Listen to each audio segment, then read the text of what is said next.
Shalom saudara yang dikasihi Tuhan Yesus Kristus. Saudara, pernahkah kita mengambil sebuah komitmen dalam membaca Alkitab? Kita pernah berkomitmen saya ingin membaca Alkitab setiap hari. Atau saya ingin membaca Alkitab tuntas, menyelesaikan dari Kejadian sampai Wahyu.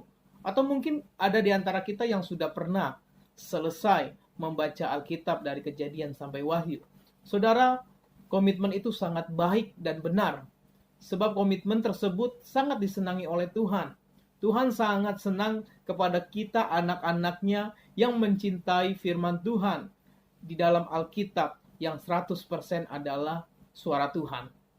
Saudara, ketika kita membaca Alkitab, maka ada damai sejahtera, akan ada sukacita, bahkan ada kekuatan yang baru setiap hari, dan juga menunjukkan jalan yang terbaik bagi kehidupan kita, sehingga kehidupan kita terus ada dalam kehendak Tuhan.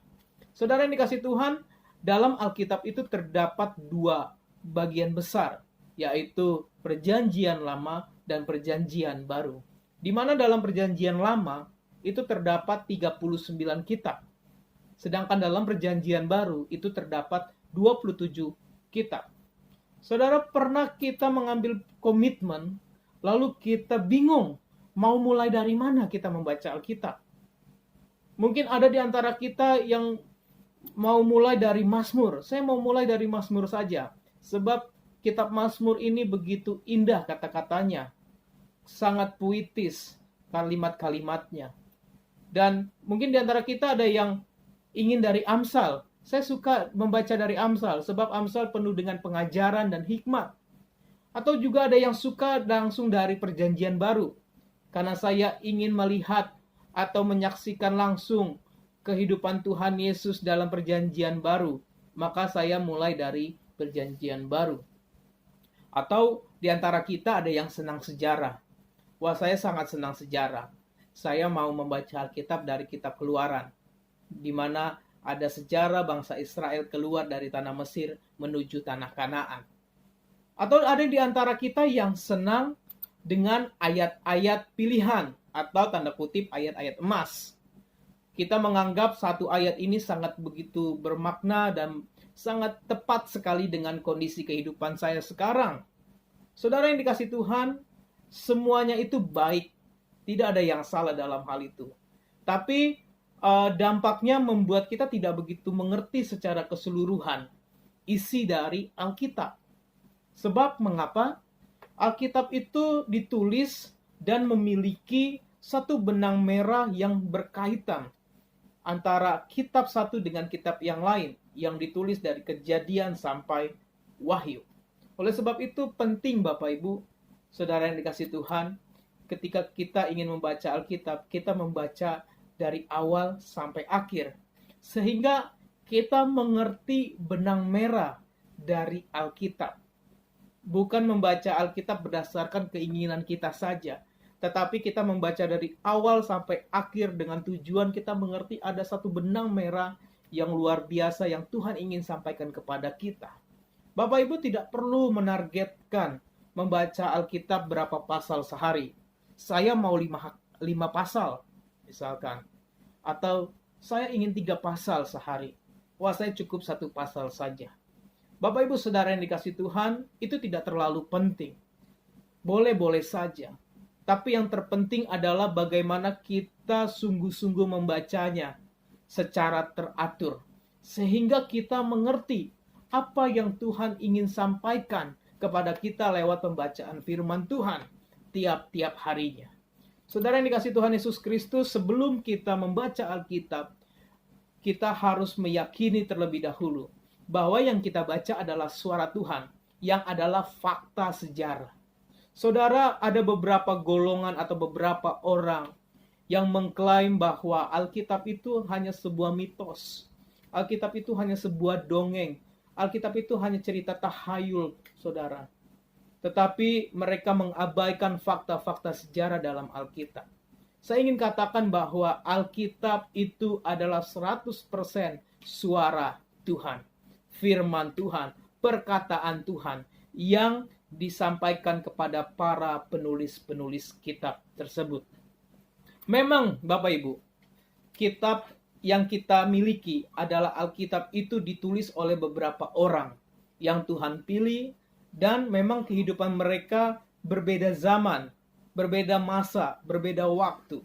Namun disinilah keunikan dari Alkitab kita. Dan dari sini juga Alkitab dinyatakan bahwa Alkitab adalah suara Tuhan, fakta, sejarah. Saudara, mengapa?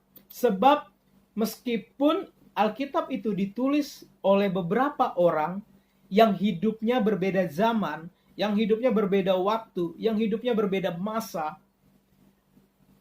Alkitab tetap ada dalam satu benang merah yang berkaitan. Mengapa?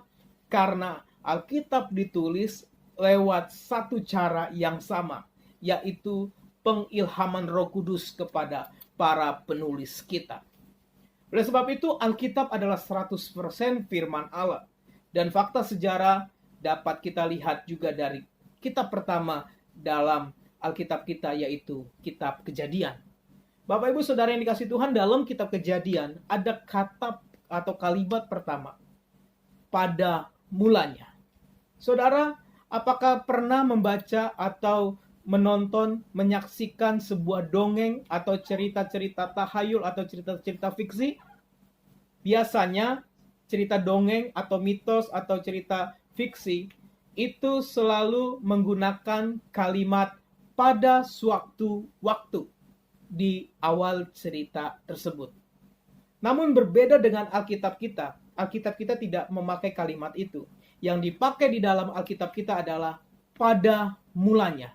Ini jelas Bapak Ibu, menunjukkan bahwa Alkitab bukanlah sebuah mitos atau cerita dongeng, tetapi merupakan fakta sejarah. Dan sebenarnya masih banyak lagi bukti-bukti lain yang menunjukkan bahwa Alkitab adalah fakta sejarah dan Alkitab benar-benar firman Tuhan.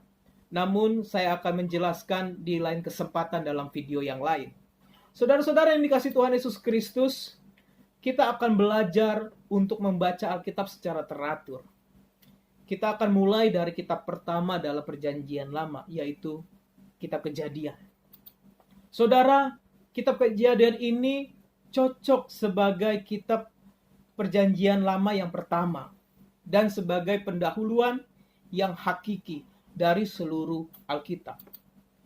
Di mana judul kitab ini dalam bahasa Ibrani diambil dari kata pertamanya. Dalam bahasa Ibraninya itu Bereshit, yang artinya pada mulanya.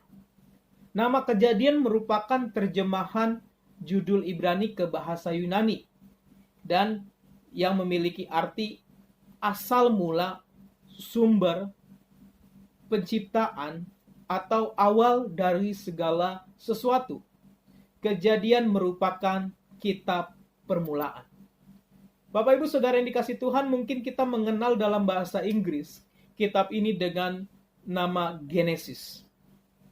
Nama Genesis ini diambil dalam terjemahan bahasa Latin yang mengambilnya dari Septuaginta, terjemahan bahasa Yunani, yaitu Genesis. Nama ini merujuk pada Kejadian 2 ayat 4 dengan bunyinya, demikianlah riwayat penciptaan langit dan bumi. Kata riwayat dalam bahasa Ibrani, toledot, yang berarti memperanakan atau keturunan. Kitab ini menceritakan permulaan segala sesuatu, baik itu asal-usul alam semesta dan juga bangsa Israel. Lalu Bapak Ibu, siapa yang menulis kitab Kejadian? Saudara yang dikasihi Tuhan, memang di dalam kitab Kejadian itu tidak ditulis siapa nama penulis kitab Kejadian. Namun dari kesaksian dalam kitab menunjukkan bahwa yang menulis kitab Kejadian adalah Musa. Di mana Musa juga disebut sebagai penulis kitab Pentateuk. Kitab Pentateuk itu adalah kitab Taurat yang adalah 5 kitab pertama dalam Perjanjian Lama. Apa saja itu? Kejadian, Keluaran, Imamat, Bilangan, Ulangan. Kejadian salah satunya yang ditulis oleh Musa. Itu bisa kita lihat dalam Alkitab yang menunjukkan bahwa Musa lah penulis kitab Kejadian. Baik dalam Perjanjian Lama dan Perjanjian Baru menuliskan itu. Dalam Perjanjian Lama, dalam 1 Raja-Raja 2 ayat 3, Esra 6 ayat 18, Nehemia 13 ayat 1. Bahkan dalam Perjanjian Baru juga ditulis, baik dalam Yohanes 7 ayat 19 sampai 23, Kisah Para Rasul 26 ayat 2, dan 1 Korintus 9 ayat 9. Bukan hanya Alkitab yang menjelaskan bahwa kitab Kejadian ditulis oleh Musa. Para penulis Yahudi kuno dan para bapak gereja semuanya sepakat menyatakan bahwa Musa lah penulis kitab Kejadian. Karena seluruh sejarah dalam Kejadian terjadi sebelum kehidupan Musa. Peranannya dalam menulis Kejadian adalah menyusun di bawah pengilhaman Roh Kudus. Semua catatan lisan dan tulisan yang ada sejak Adam hingga wafatnya Yusuf yang sekarang itu menjadi isi Kejadian. Sekali lagi, firman Tuhan yang ditulis oleh Musa, kitab Kejadian, itu dalam proses pengilhaman Roh Kudus. Bapak Ibu Saudara yang dikasihi Tuhan Yesus Kristus, tujuan kitab Kejadian ditulis. Kejadian menyediakan suatu landasan yang hakiki bagi kitab Pentateuk dan semua penyataan Alkitab bias selanjutnya. Kejadian memelihara satu-satunya catatan yang dapat dipercaya mengenai awal alam semesta, umat manusia, perkawinan, dosa, kota-kota, bahasa-bahasa, bangsa-bangsa, bahkan bangsa Israel, dan sejarah penebusan. Kejadian ditulis sesuai dengan tujuan Allah untuk memberikan umat perjanjiannya suatu pemahaman mendasar tentang diri Allah, tentang ciptaan, tentang umat manusia, kejatuhan manusia, kematian manusia, penghakiman, bahkan perjanjian dan janji penebusan melalui keturunan Abraham. Saudara yang dikasihi Tuhan, apa isi kitab Kejadian itu? Isi kitab Kejadian itu terbagi dalam dua bagian besar, di mana bagian pertama itu terdapat dalam pasal pertama sampai pasal 11 tentang Allah dan seisi dunia. Lalu bagian yang kedua itu terdapat dalam pasal 12 sampai pasal 50. Itu tentang Allah dan Abraham serta keturunannya. Saudara yang dikasihi Tuhan, ada 50 pasal dalam kitab Kejadian dan terdiri dalam 1533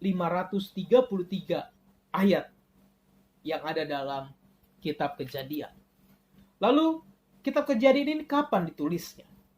Diperkirakan ditulis antara tahun 1445 sampai 1405 sebelum Masehi.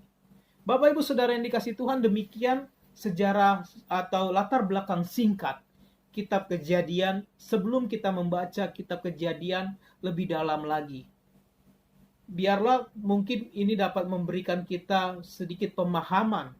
Sebenarnya masih banyak lagi yang harus kita jelaskan tentang kitab Kejadian.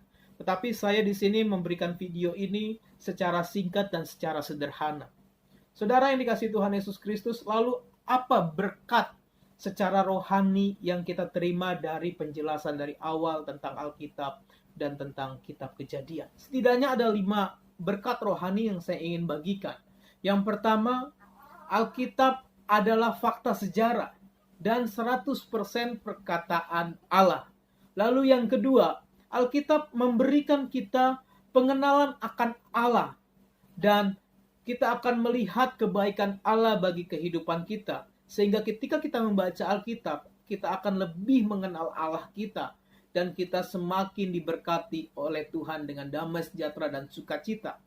Lalu yang ketiga, dari kitab Kejadian, kita mengerti bahwa Allah kita adalah Allah yang berkarya dan Allah yang bekerja. Oleh sebab itu, kita yang diberikan kesempatan hidup saat ini, mari kita berkarya juga, bekerja untuk memuliakan nama Tuhan lewat pelayanan-pelayanan kita. Dan yang keempat, Allah kita adalah Allah yang begitu kreatif. Dia menciptakan langit dan bumi yang begitu indah. Itu menunjukkan kreativitas Allah kita yang begitu luar biasa. Oleh sebab itu dalam kehidupan kita pun kita juga harus kreatif dalam membangun kehidupan rohani kita, bahkan membangun kehidupan kita secara pribadi dengan hikmat Tuhan dan kekreatifan Tuhan dalam firman Tuhan.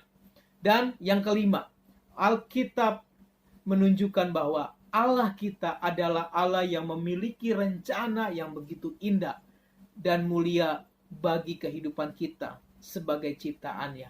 Oleh sebab itu Bapak Ibu Saudara yang dikasihi Tuhan Yesus Kristus, percayalah bahwa segala sesuatu itu ada rencana Tuhan yang mendatangkan kebaikan bagi kita semua. Oleh sebab itu kita juga harus punya rencana-rencana yang baik dalam pelayanan-pelayanan kita, dalam kehidupan kita sehari-hari.